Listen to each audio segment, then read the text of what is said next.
Nag-try ako nitong sweet candy kasi sale sila at nakita ko rin na viral. Until now, ito na talaga ang gamit ko para everyday fresh ako. Ang linis at ang bango niya talaga. Ayan, feedback from Ma'am Maria. Napakarami ng mga girls and ladies ang gumagamit itong sweet candy para pangalagaan ang kanilang V-part. Naglalaman kasi ito ng natural ingredients na very helpful at safe para sa ating private area.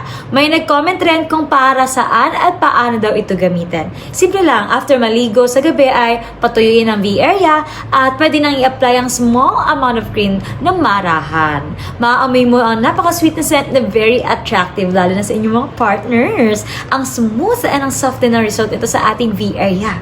Makikita mo rin na may pinkish effect na agad at mabango siya sa V-area pagkatapos mo i-apply ito. Naku, perfect at kailangan natin itong mga girls. Kaya order na sa link na nilagay ko.